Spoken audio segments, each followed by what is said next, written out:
ام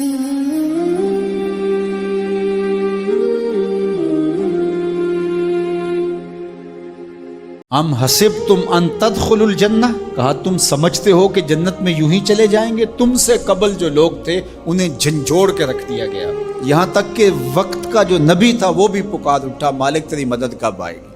تو پھر ہم نے کہا بس اللہ کی مدد آیا چاہے۔ تو اللہ تعالیٰ نے ابتلا رکھی ہوئی ہے ہر ایک کے لیے، یہ نہیں ہو سکتا کہ دنیا میں آئیں اور ابتلا کے بغیر ہی گزر جائیں۔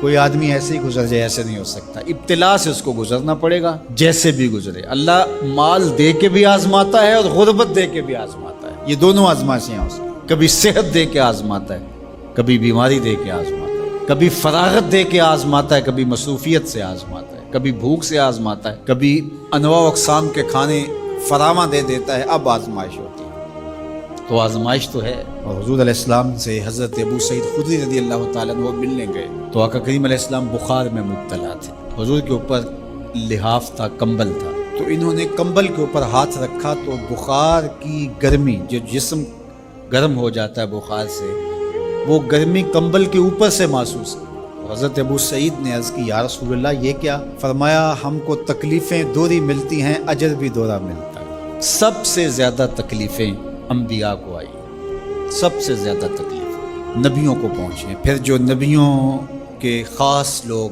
متبعین خاص، ان کی عادات کو اختیار کرنے والے۔ امام فخر الدین رازی نے تفسیر کبیر میں لکھا ہے کہ مکے سے لے کر طائف تک 70 ایسے نبیوں کی قبریں ہیں جن کی وفات صرف بھوک اور پیاس کی وجہ سے۔ حضرت خباب بن ارت رضی اللہ تعالی عنہ حضور کی خدمت میں حاضر ہوئے، حضور کعبۃ اللہ کی دیوار کے ساتھ بیٹھے ہوئے تھے۔ کافروں نے اتنے دکھ دیے، اتنی تکلیفیں دی کہ یہ تھوڑے سے پریشان ہو گئے۔ تو آقا کریم نے فرمایا خباب بس گھبرا گئے ہو؟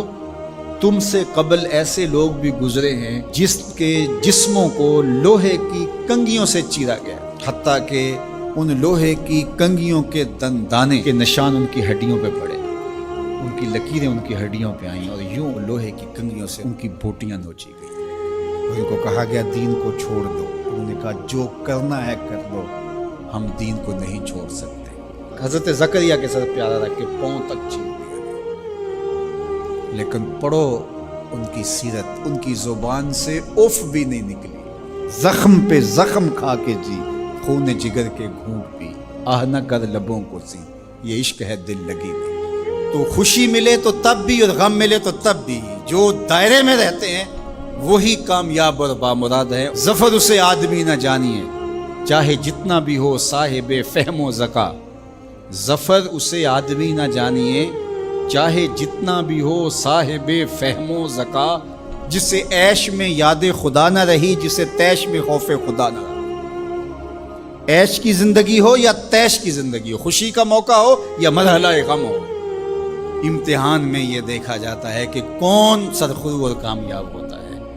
تو یہ زندگی امتحان گاہ ہے، کبھی مال کی فراوانی امتحان، کبھی غربت امتحان، کبھی پھلوں کی کثرت امتحان، کبھی پھلوں کا لٹ جانا امتحان، کبھی اولاد کی کثرت اور فرما بردار اولاد نصیب ہو جانا یہ امتحان، اور کبھی اولاد کا مر جانا یا نافرمان نکمی اور آوارہ اولاد پلے پڑ جانا یہ امتحان۔ یہ امتحان زندگی، کبھی دولت ہی دولت انبار لگ جاتے ہیں اور کبھی دو لقموں کے لیے بندہ ترستا ہے، یہ بھی امتحان۔ کبھی ماں باپ ہیں، بہن بھائی ہیں، رشتہ دار ہیں، ان کے سایہ عاطفت میں زندگی گزرتی ہے، اور کبھی کندھوں پہ اٹھا کے باپ کو بھی قبر میں اتار چکے ہوتے ہیں، ماں کو بھی لاحت میں اتار چکے ہوتے ہیں، کوئی کندھا بھی نہیں ہوتا جس پہ سر رکھ کے آنسو ہی بہا لیں۔ وہ لمحے بھی ہوتے ہیں، وہ گھڑیاں بھی ہوتی ہیں، وہ بھی گھڑیاں ہوتی ہیں۔ تو اللہ بندوں کا امتحان لیتا ہے، دے کر کے بھی اور لے کر کے بھی۔ اب کون ہے جو دونوں مرحلوں میں شکریہ ادا کرتا ہے؟ جو اللہ کے بندے ہوتے ہیں وہ کبھی بھی اللہ کی رضا کے دائرے سے باہر نہیں نکلتے۔ ان کے دو ہی رنگ ہوتے ہیں، کبھی شکر کرتے ہیں، کبھی صبر کرتے ہیں۔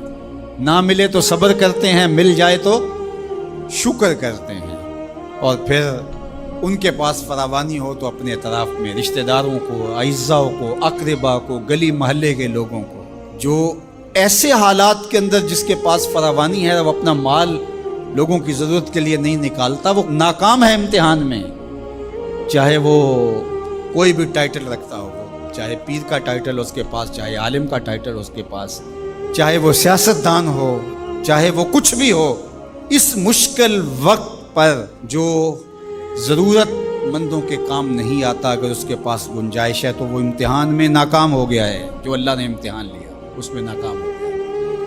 اور دوسرا جو مصیبت میں پھنس گیا وہ اپنی سفید پوشی کا آخری حد تک بھرم نہ ٹوٹنے دے۔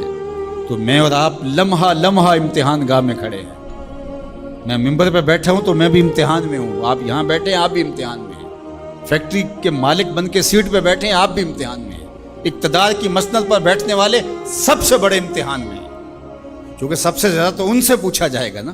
اللہ تعالی ہمیں اس امتحان میں کامیابی دے، اور اللہ تعالیٰ اس وقت ملک کے جو حالات ہیں اپنے کرم سے ان کو درست فرما دے۔